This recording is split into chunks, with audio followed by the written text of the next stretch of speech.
गेल्या काही महिन्यांमध्ये दादांबरोबर झालेली चर्चा ही परत एकदा माझ्या कानामध्ये ध्यानामध्ये त्या ठिकाणी ऐकू यायला लागली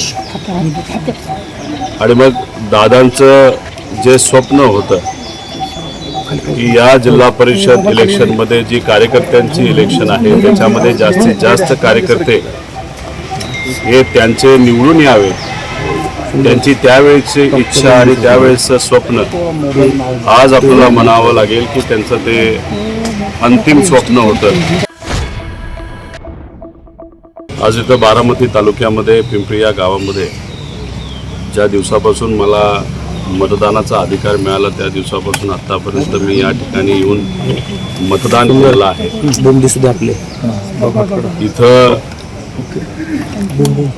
आल्यानंतर सर्व राजकीय आठवणी या माझ्या डोळ्यासमोर त्या ठिकाणी आल्या.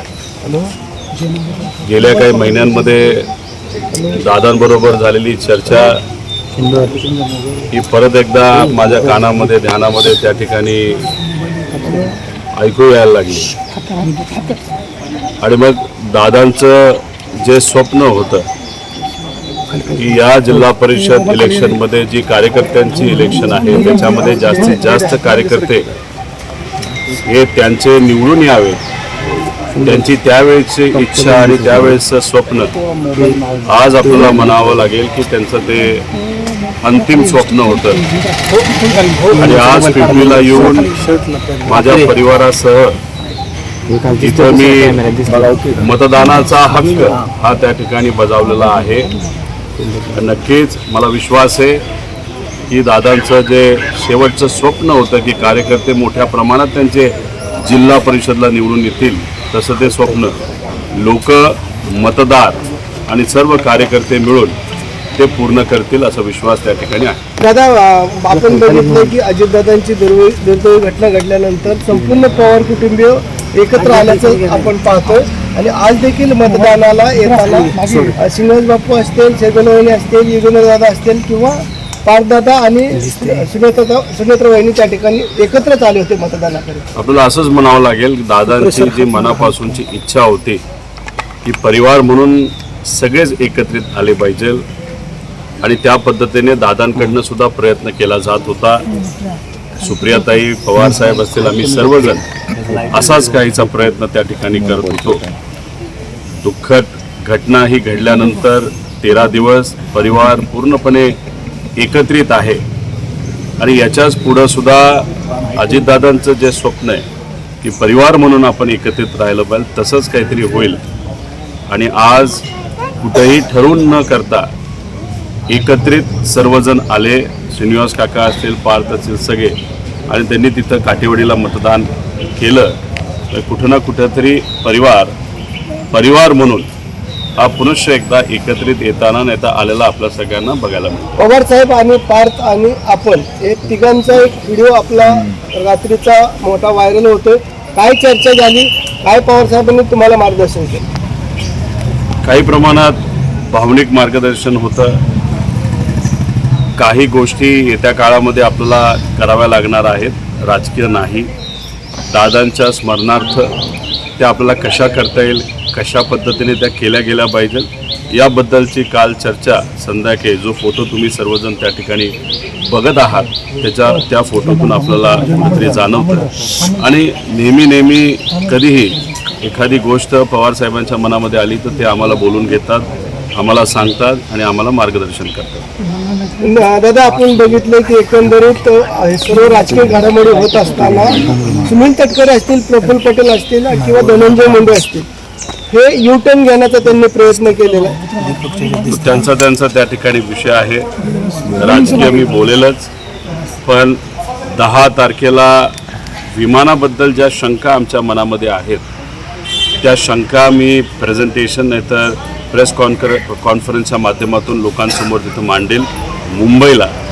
आणि 12 तारखेला विलिनीकरणाबद्दल काय घडलं, दादांची काय इच्छा होती हे मी 12 तारखेला मुंबईला प्रेस कॉन्फरन्सच्या माध्यमातून लोकांसमोर आणेल. आणि 12 तारीख का, तर त्या दिवशी दादांची एक इच्छा होती, ती काय होती, कशी होती याबद्दल मी 12 तारखेला प्रेस कॉन्फरन्सच्या माध्यमातून विलिनीकरणाबद्दल मुंबईत नक्कीच सांगेल. नाही, दादांची इच्छा होती. सुरू असताना सुनील तटकरेंकडून दादांचा फोटो फक्त वापरला गेला आहे. सुनेत्रा पवार किंवा इतर कोणाचाही फोटो त्या बॅनरवरती पाहायला मिळत नाही. त्याच्यामुळे सध्या जोरदार टीका सुरू झाली. आता राजकीय मी इथं बोलणार नाही. विषय त्यांच्या पक्षाचा आहे. त्या पक्षाला कसं वागावं, काय करावं, कसे फोटो वापरावे हा त्यांचा त्या ठिकाणी विषय आहे. त्यामुळे ते तसं का करतात, चुकून राहिलं काय राहिलं हा विषय त्यांनाच माहिती. विलिनीकरणाबद्दल 12 तारखेला तुम्ही बोलाल की नक्की काय घडलं होतं याबद्दल तुम्ही 12 तारखेला प्रेस कॉन्फरन्स घेऊन बोलाल. तर विलिनीकरण आता इथून पुढे होऊ शकतं का की काही अडथळे निर्माण झाले? नाही, विलिनीकरण का होणार होतं, कशासाठी होणार होतं, दादांच्या मनामध्ये आणि आमच्या सगळ्यांच्या मनामध्ये का ती इच्छा होती, कशामुळे आम्ही सर्वजण प्रयत्न करत होतो, त्याला राजकीय अंग आहे का त्याला कुठंतरी भावनिक अंग आहे, हे सर्व मी 12 तारखेला त्या ठिकाणी सांगेल. आणि त्या दिवशी सुद्धा व्यक्तिगत मी म्हणून विलिनीकरणाबद्दल काय पुढं व्हावं होईल याबद्दल नक्कीच तिथं सांगेल. आता काय अडथळे येतात? राष्ट्रीय अध्यक्ष होण्याबाबत काही चर्चा झाली? राष्ट्रीय अध्यक्ष कोण हो पवार? नाही, त्या बाबतीतली कुठंही कसलीही चर्चा पवार परिवारामध्ये त्या ठिकाणी झालेली नाही. पण जेव्हा ही दुःखद घटना घडली आणि काही दिवस तर आम्हाला काही सुचत नव्हतं, आमच्या डोक्यामध्ये कुठलाही त्या ठिकाणी राजकीय विचार हा मनामध्ये त्या ठिकाणी नाही तर डोक्यामध्ये तिथं येत नव्हता. पण मनामध्ये एक मात्र होतं की अजितदादांची जागा ही कुणीही घेऊ शकत नाही. पण सुनेत्रा काकींकडे बघत असताना त्या परिवाराचा एक भाग म्हणून सुनेत्रा काकींमध्ये मी अजित काकांना त्या ठिकाणी बघतो. त्यामुळे तिथं त्यांना उपमुख्यमंत्री पद मिळणं व इतरही जे सर्व मिनिस्ट्रीज होत्या त्या त्यांना मिळलं पाहिजे अशी मनोमन त्या ठिकाणी इच्छा होती. आणि दादांची जी पोझिशन त्या पार्टीमध्ये होती ते म्हणजे राष्ट्रीय अध्यक्ष दादा होते, ती सुद्धा पोझिशन ही कुठेतरी सुनेत्रा काकींनाच मिळाली पाहिजे अशी सुद्धा इच्छा त्या ठिकाणी माझ्या मनामध्ये आहे. राज्यसभेची वहिनींची जागा रिक्त झालेली आहे. कुठल्या जागेचं नाव त्या ठिकाणी येते, पारदादा की जयदादा? नाही, आता हे बघा, ह्याच्याबद्दल न कुठं चर्चा झाली. तसं बघितलं तो त्यांच्या पक्षाचा तो विषय आहे. त्यामुळे त्याच्याबद्दल मी इथं बोललं आणि आज बोललं हे उचित ठरणार नाही. रोहितदादा म्हणजे पार्थदादा असतील किंवा सुनेत्रा वहिनी असतील यांच्यासोबत विलिनीकरणासंदर्भात काही आपण माहिती त्यांना दिली का किंवा त्यांनी काय माहिती घेतली का? कारण इतक्या सगळ्या गोष्टी घडल्या होत्या, पुढे गेल्या होत्या, अजितदादा आणि तुमच्यामध्ये बैठका झाल्या होत्या, 12 तारखेला काही गोष्टी करायचं ठरलं होतं. तर आत्ता या सगळ्या दरम्यान सुनेत्रा वहिनींशी आणि पार्थदादांशी काही बोलणं झालं का आपल्या याबद्दल? बघा, अजूनपर्यंत सुनेत्रा काकी असतील, पार्थ असेल, जय असेल तर आम्ही असो, कुणीही या दुःखातून सावरलेलो नाही. राजकीय विचार हे मनामध्ये दुर्दैवाने त्या ठिकाणी येत नाही आहेत. कारण का घटना जितकी दुर्दैवी त्या ठिकाणी होती. त्यामुळे हळूहळू जसं आम्हाला राजकीय विचार करण्याची क्षमता आमच्यामध्ये त्या ठिकाणी येईल, नक्कीच त्याच्याबद्दल स्पष्टपणे मी सांगेल. पण आत्तापर्यंत दोन्ही परिवारामध्ये नाही तर पवार परिवार एकत्र म्हणून कुठेही राजकीय चर्चा तिथं झालेली नाही. 9 तारखेनंतर त्या बाबतीतली कुठंतरी सुरुवात होईल असं वाटतं. दादा, तुम्ही म्हटलात की तुम्ही त्या अपघाताबद्दलचं काही प्रेझेंटेशन देणार आहात. तुम्हाला शंका आहे या अपघाताबद्दल? एकदम डिटेलमध्ये 10 तारखेचं प्रेझेंटेशन असणार आहे. आजपर्यंत आपण जर बघितलं तर कुठल्याही व्यक्तीला विचारलं, तज्ज्ञाला विचारलं, नाहीतर ज्यांनी कधीतरी विमानाचं फ्लाईंग केलं असेल, नाहीतर फ्लाईंगबद्दल थोडीफार माहिती असेल, त्या नाहीतर पत्रकारांशी बोलणार, सगळ्यांच्या मनामध्ये शंका आहे. काय घडलं असावं, कसं घडलं असावं. आमच्या मनामध्ये काही प्रश्न आहेत. ते प्रश्न त्या दिवशी म्हणजे 10 तारखेला मी स्वतः त्या ठिकाणी मांडेल, ज्याला उत्तरं मिळाली पाहिजे अशी आमच्या सगळ्यांची इच्छा. 2 तारखेला पवारसाहेबांची राज्यसभेची मुदत संपत आहे. 2 एप्रिलला पवारसाहेबांची राज्यसभेची मुदत संपत आहे. संजय राऊत म्हणाले की आमच्याकडे संख्याबळ आहे, पवारसाहेबांसारखा नेता पुन्हा दिल्लीत अनुभवी नेता गरजेचा आहे. कसं बघतं या 10 दिवसामध्ये आणि मला विश्वास आहे पुढच्या 2 दिवसामध्ये या परिवारामध्ये न पवारसाहेबांकडनं, न सुनेत्रा काकींकडनं, न आमच्याकडनं कुठलीही तिथं राजकीय चर्चा झालेली नाही.